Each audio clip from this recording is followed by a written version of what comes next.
Yun, no, mga chabibi, para sa video ko ngayon, i-share ko sa inyo yung nabili naming helmet. Kasi meron kaming, magkakaroon na kami ng electric motorcycle. So, kailangan namin bumili ng helmet. Pakita ko sa inyo yung nabili namin. Tara!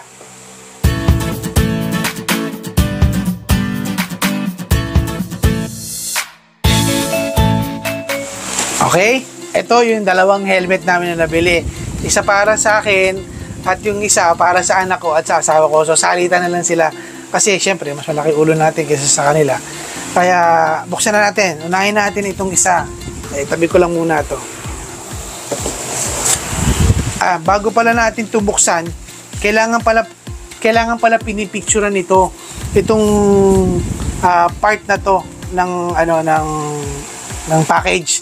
Kasi kung sakaling may damage o kung ano yung laman sa loob ay hindi helmet, madaling sa Lazada namin ito nabili. Madaling ma-refund o mapapalitan ni Lazada. So, pipicturean muna natin itong Importante yun mga chabibi na kailangan picturean. Okay? Pag na-picturean na natin, huwag na natin dito para hindi masisira. Dito tayo sa taas ng bukas.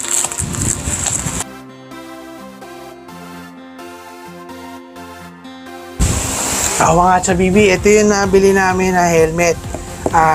SEC siya. Nabili namin siya nung nag-sale sa Lazada. Ano yun? Kailan yun, ma? 99. Yung 99. So, mas maganda yung discount niya na naibigay sa amin. Kaya nakuha na namin. Hindi ko alam kung okay na brand ba tong SEC. Pero, budget kasi yung may budget kami na kung ano lang kakasya sa pera, yun ang mabibili namin helmet. Total, hindi naman kami mag-ride ng malayuan eh. Parang, pagkahatid ko lang yung asawa ko at yung anak ko sa eskwelahan, yung asawa ko sa trabaho. Kaya ito na lang, okay na to. Sana maging magandang quality ang SEC.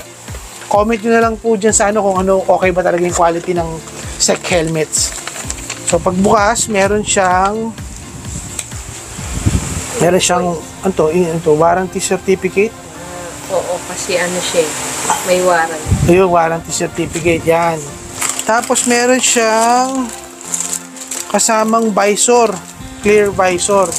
Hindi ko lang alam kung meron to nung yung anti-fog ba tawag doon. So ito yung visor, tapos yung helmet, meron siyang lalagyan, at ito pang may free siyang face mask. So yun na yung laman ng kaon mga chabibi, wala na. Wala.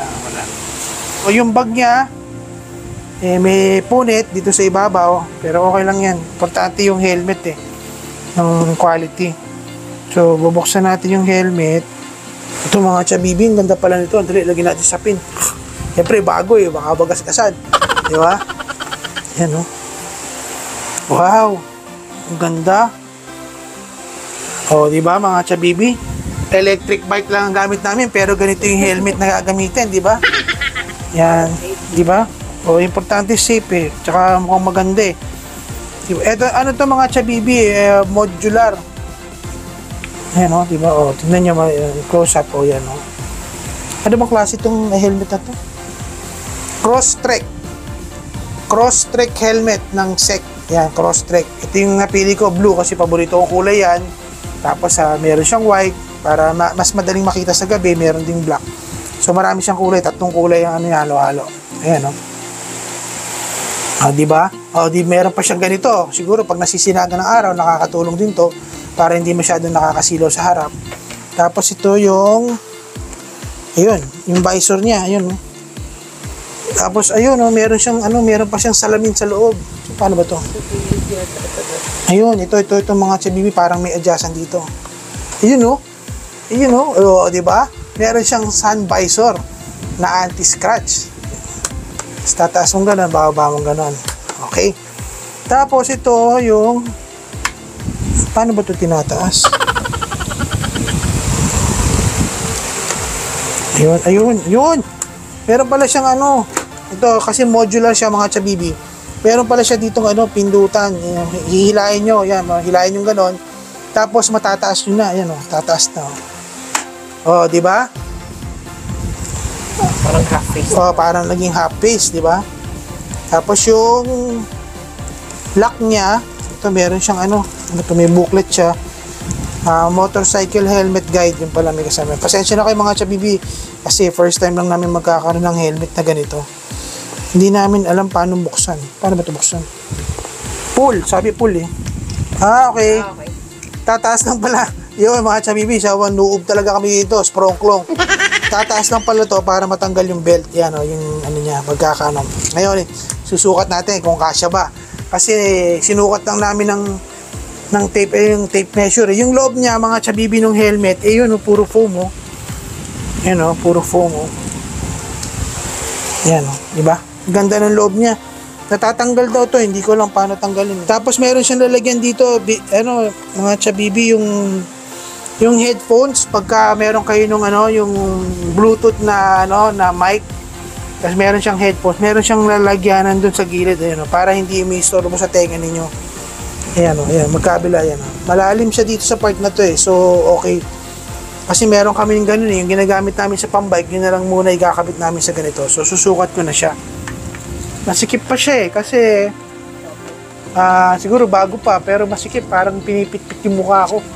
Hindi large itong size na to kasi sinukat lang namin yung sa noo, yung ginagawa nila, isusukat yung sa noo para hanggang likod para malaman mo yung circumference ng ng ulo ninyo. Tapos ito, pero okay naman siya. Ayun, tama lang yung sikip niya para safe, kasi pag masikip safe okay yan yan ang pagka naka full face na siya, may tsura yan sa gilid. Yan, sa likod. Sabi lang ng gilid. Tapos ito pala yung visor. Ano ba ito? Yun. Yan, di ba? Wala kang makita, di ba? Siyempre, tatanggalin mo yung sticker para talagang naka-half face ka. Meron kang at least protection sa alikabok, sa mga batong tatalsik. Hindi maano sa mata mo, kunyari, hindi ka nagsishades o salamin. At least meron kang protection ng gato. Tapos meron pa siyang tint para hindi masyado nakakasilaw. Di ba? Ganda. Ganda mga sabi. Yun, umaano na, humuhulman na yung mga foam sa loob sa ulo ko. Medyo umaayos na yung fit niya. Yung nga lang, nabigat pala yung helmet. Kabigatan siya yun. Parang sanayan lang siguro. Kasi sanay kami sa helmet na pambike Pero yung matagal na kasi ako huli nagmotor kaya hindi na ako sanay mag-helmet.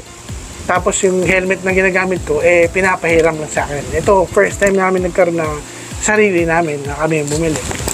Ang ganda mga chabibi. Ito, meron pang dito. Ano ba tawag dito? Peak. Tatawag dito peak. Ayan Ito yung anong klaseng helmet ito ba? Mototrek? Ano yun?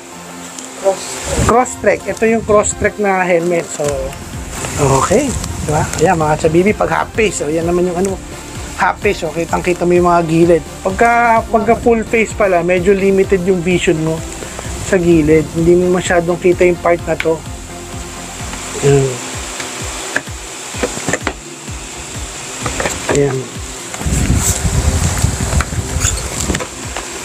Ayan. Pag tinaas mo naman yan, medyo maganda yung view. Nakikita mo yung gilid. So, pag tatanggalin naman to, hihilahin nyo to, itong pula. Meron siyang kulay pula. Yan Pag gusto nyo tanggalin yung helmet, hihilahin nyo lang, pull, tapos tanggal. Yun. Hindi ko pala na ito pala meron siyang mga, anong sticker to. Ito yung ganitong sticker na required ata ito ng LTO o ICC, ECE. Tapos hindi ko alam kung ano ito yung gold na to pero yun, siguro yan yata yung mga requirement pag bumibili kayo ng helmet. So mga chabibi, tignan natin yung face mask na kasama kung magandang klase ba siya. Yan. Ito, magandang face mask to Ito mga chabibi, ito yung libreng mask na kasama. Ninja. Parang ninja, yung balaklava, di ba? At least may kasama ng ganito, hindi mo na kailangan bumili pa. Meron siyang free. Buksan na natin itong isang helmet.